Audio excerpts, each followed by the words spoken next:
Hi, everybody. This is Paul Garrard. I'm a student loan consultant with the American Dental Education Association, ADEA. This module is on how to finance your dental school education. We're going to cover a number of items in this module. We'll take a look at cost considerations, and we'll take a brief look at smart budgeting, responsible borrowing, and how that can lead to responsible repayment.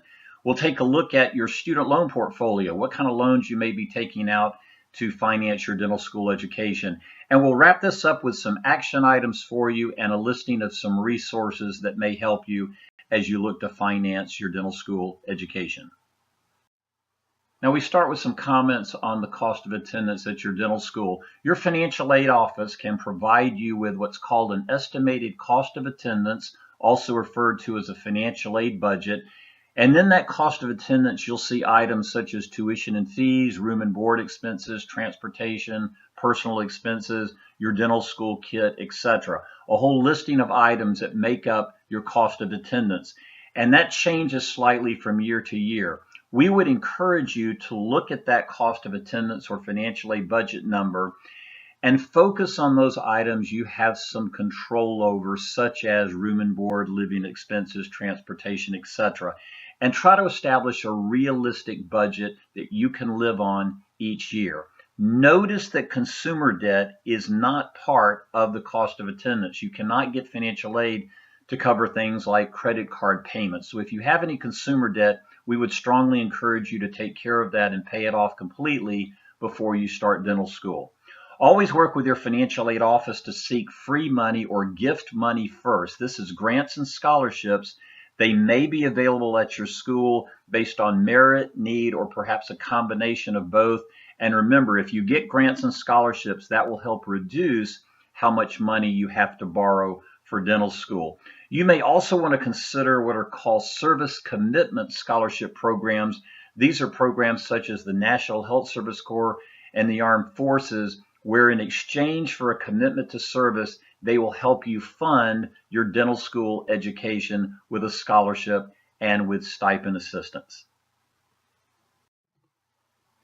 Some additional cost considerations. Perhaps this goes without saying, but never ever borrow more than you actually need. Just because you can borrow up to the full cost of attendance with a combination of direct unsubsidized and direct plus minus any other financial aid you're getting, that doesn't mean that you have to. So take a good look again at your budget and your cost of attendance, and don't borrow the full cost if you don't need it. Plan to pay back what you borrow. All we mean by that is you will hear about forgiveness provisions such as the Public Service Loan Forgiveness Program. We would encourage you not to necessarily rely on the federal government to forgive your debt. Rather, as you start dental school, if you're going to have to borrow, always be focusing on how much you are going to have to pay back when you graduate from dental school. So plan to pay back what you borrow. We'd encourage you to be cautious about private loans. We have a separate repayment module on the differences between federal loans and private loans on the GoDental site that we'd encourage you to take a look at. If you are considering private loans in lieu of or in addition to federal loans, always talk with your financial aid officer first. Now, there are actually two approaches to borrowing. Some students will borrow up to the full cost of attendance right out of the gate, and then once they get settled in dental school, perhaps after a couple of months, they'll return funds if they are not needed. If this is your approach, be sure that you work with the financial aid office and you return any funds that you don't need within 120 days of the start of school, because if you do that, it's as though you never borrowed that money. In other words, you don't pay any interest on that amount and you don't pay any loan fees on that amount. So once again, if you borrow the full cost of attendance and you find out you don't need all those funds, try and return those within 120 days, but work with the financial aid office to do that. You may want to take the other approach, which is to borrow under the cost of attendance and see if you can get by on less money, knowing that later on in the year, you can borrow up to the full cost if you need to. One thing that does is it delays the interest accrual because interest only accrues on the amount that's dispersed. So if you delay borrowing, as long as you don't run short of funds and you give the financial aid office time to process your application, if you delay the disbursement of some of your funds, that will delay the interest accrual and help reduce, at least by a little bit, how much you'll have to repay. Some comments on smart budgeting and how that can lead to responsible borrowing and responsible repayment. If you make poor budgeting choices in school and you're living beyond your means, you may be forced into a repayment plan after graduation that you really don't need. For example, you may really want to be aggressive in repayment, but because you made poor budgeting decisions during school, you may be forced into a lengthier repayment plan, and that may not be exactly part of your repayment strategy. So making poor budget choices during school can lead to an unwanted repayment plan after you graduate and having your hand forced into a plan you really don't want. If you borrow into budget, we've already mentioned this, you can borrow more later if needed, and that will help reduce or delay the interest accrual on your student loans, because once again, interest doesn't start building up or accruing until the loan is dispersed. Be sure you meet all financial aid office deadlines, because that will help put yourself in a position to get the best financial aid available, especially grants and scholarships if those are available from your school. Now, in terms of your student loan portfolio, this is a listing of the different loans that you may have access to while you are in dental school. We're going to focus on the direct unsubsidized and direct plus loans on the next two slides. Those are federal loans that make up the bulk of many dental school students' portfolios. Your school may offer what are called campus-based loans, the health profession student loan, loans for disadvantaged students, and your school may actually have some institutional loans that come directly from the school. Check with your financial aid office. We've already referenced private loans, and once again, we would encourage you to talk with your financial aid office before taking out any private loans. The direct unsubsidized loan, this is the foundation loan for many dental school students. The annual limit is $40,500 per year. Some schools will prorate that amount up based on the length of your budget each year in dental school. Direct unsubsidized loans have a fixed interest rate. We're recording this in September of 2018. The current rate for direct unsubsidized loans dispersed on or after July 1 of 2018 is 6.59%. The interest rate changes on new loans each July 1. These loans have a 6-month grace period, meaning they don't enter repayment until 6 months after you graduate or drop below half-time status.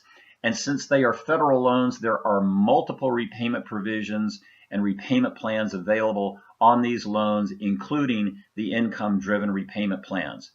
Direct unsubsidized loans are also eligible for forgiveness and are eligible for the Public Service Loan Forgiveness Program if you meet the requirements for PSLF.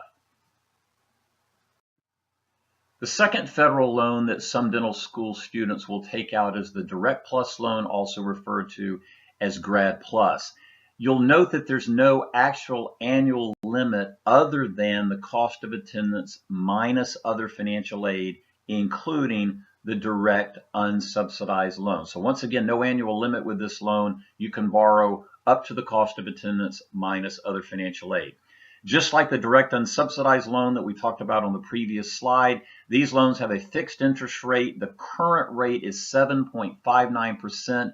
You'll notice it's 1 full point higher than the direct unsubsidized loan. That's another reason to be cautious about how much you are borrowing each year.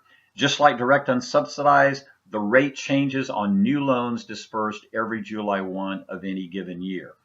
These loans don't have a grace period, but they have something similar called a 6-month post-enrollment deferment, so they should be coming due about 6 months after you graduate or drop below half-time status. Since these are federal loans, there are multiple repayment provisions, including the income-driven repayment plans, and these are eligible for forgiveness, including forgiveness through the Public Service Loan Forgiveness Program, assuming you meet the requirements for PSLF. Now we wrap up this module on financing the dental school education with some action items for you. We've talked about the importance of establishing a relationship with the financial aid office. You're going to be working with them for at least 4 years if you need financial aid. So be sure you know who they are and establish a good working relationship with them. They can help you keep abreast of any changes that happen to financial aid, to the programs and repayment options that may impact you as you go through dental school. Establish a realistic budget and stick to it. And as we've said before, never borrow more than you really need. You don't have to borrow up to the full cost of attendance if you really don't need that much money. Be sure that if you have any consumer debt that you pay it off completely before you start dental school, because you cannot get financial aid to cover consumer debts. And any loans that you had prior to starting dental school, work with your loan servicer to be sure that you are in good standing on those loans when you matriculate. In terms of resources that may help you, the National Student Loan Data System at nslds.ed.gov. This will keep a listing of all your federal loans, regardless of when you took them out, whether for college, a post-bac program, and NSLDS will be updated when you take out federal loans for dental school. At ADEA.org, we have multiple educational debt management resources for you. We'd encourage you to take a look at our site. Always be sure that you set up an account with your loan servicer. Once you take out a loan, your loans will be assigned to a loan servicer to help you in repayment. Be sure you watch your mail carefully to find out who your loan servicer is and set up an account with them. Also at Federal Student Aid, at the studentloans.gov site, look for the repayment estimator. It can help you in terms of providing some repayment estimates for you as you graduate from dental school and enter repayment on your student loans. We hope this information has been beneficial to you. Best wishes for every success in dental school.